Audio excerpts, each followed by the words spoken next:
So I was gonna try to figure out what to title this, but I'm gonna title this "Where Do We Go Now?" All right, so let's look at some reasons as why Trump got into office. So there's over 231,556,622 eligible voters. Okay, only 46.9% didn't vote. So that's almost over half. If you just want to make even math, 25.6% voted for Clinton, 25.5% voted for Trump, 1.7% voted for Johnson. Okay. Now let's look back when Obama first got elected, right? 2008, almost 70 million voters voted for Obama. 60 million voted for Mitt Romney. So there was a $10 million, $10 million vote turnout difference, which won over the electorals. 2012, 66 million voted for Obama. That's 4 million less. Now, then 61 million voted for the Republican candidate. So that was a million more. Now, at that time, Obama had changed, he said he was going to change a few things before the election, saying, because he got afraid, that he might not get reelected. But that has something to do with now. And again, I'm not trying to blame him for people not coming out, but it did sway some votes. So that's why you got to pay attention. So now we look at 2016. So 59.1 million voted for Clinton. That's 6.8 million less than Obama. 59 million voted for Trump. That's 1.9 million less than Romney in 2012. 2008. 16, yeah. So when we look at it, actually, saying less people voted for Trump than Romney, but a lot of Democrats didn't come out. So we look at the swing states. 36.5% didn't vote. Now those were the big electoral ones, which actually pushed Trump over the hump. You know what I'm saying?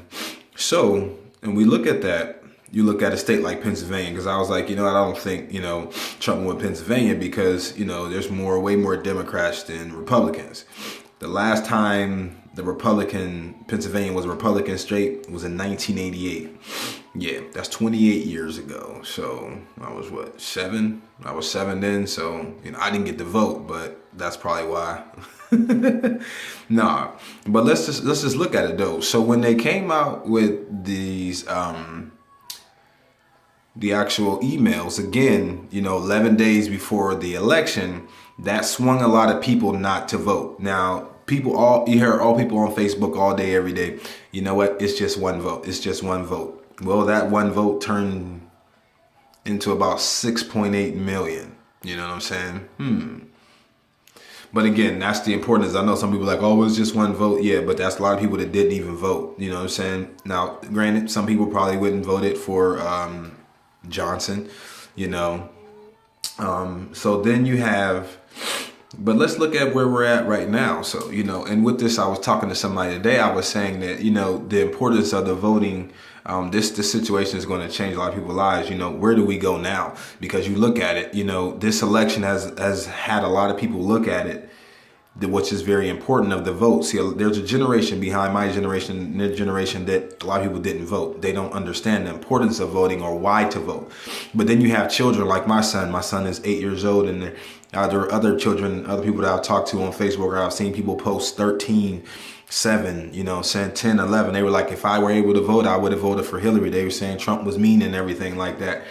So their generation is actually going to make a difference. So that's why I'm just going to prophesy right now and say it, because they're going to really make a difference. Whereas they're going to put people into office that have, Christian values, saying values and morals like, that we do, that we want to make things different. And people like, I hear what you're saying, but understand this. Regardless of the fact of Trump, whatever the case may be, that's still our president. So not till January, but you can still pray for him.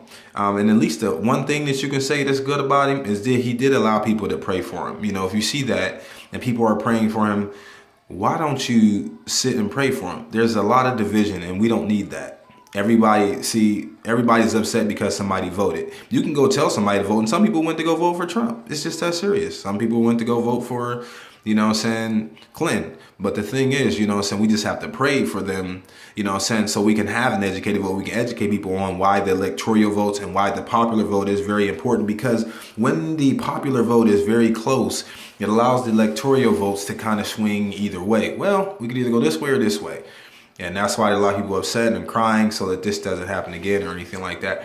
But like I said, we can pray for them. But again, I was saying on Facebook, and Twitter that our anchor should not be in the presidential election. Our anchor should be in the, in God, because when Obama was in 2008, he had the Senate and Congress. And then in 2012, it switched, the Republicans gained that back. But let's go back to, 1 Peter 4:12. It says, "Beloved, think it not strange concerning the fiery trial, which is to try you as some strange thing that happened unto you." So understand that sometimes when you pray, the situation gets worse before it gets better. So that's where we're at right now in this state, saying we wanted God to move, and it's getting back to the point now where people are seriously like, you know what?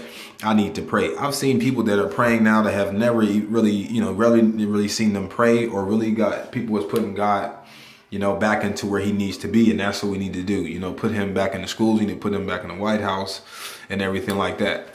Verse 13, "But rejoice in as much as ye partakers of Christ's sufferings, that when his glory shall be revealed, you may also be glad with exceeding joy." Verse 16, "Yet if any man or woman suffer as Christian, let him not be ashamed, but let the glory of God glorify God on his behalf." Romans 10:11. This is a promise. Anyone who believes in him will never be put to shame. Like I said, they've never taken off in God we trust in the money. Exodus 9:12. "But the Lord hardened Pharaoh's heart, and he would not listen to Moses and Aaron, just as the Lord had said to Moses." So what is that shame? When things happen, sometimes God does harden people's hearts. So that something can happen, because, when they were praying, their situation got worse, so when they were trying to come out of the, Egypt, because Pharaoh didn't listen, God hardened his heart. So God hardened the hearts of some of the people, they didn't vote, so we can get back to the point where it's about God, it's not about us. And that's what God is teaching us, even through this situation, regardless of who the president is, you should still show love for the other person. Whether you like it or not, Jesus came here and he died for everybody to have the opportunity to go to heaven and not hell. We know that. So you as a Christian, you understand that, like I said, even at work, I was helping somebody, and he came in with his girlfriend, to get a phone. And he was like, "How much it costs to get mine?" So, we talked about that, and they ended up getting an iPad, whatever, for mom for Mother's Day. And he was like, "Yeah, man, did you vote yesterday?" I'm like, "Yeah." He was like, "Yeah, you voted for Trump, right?" I was like, "No, I voted for Hillary." He was like, "Oh man." I was like, what you I was like, why? I was like, y'all won anyway. You know what I'm saying?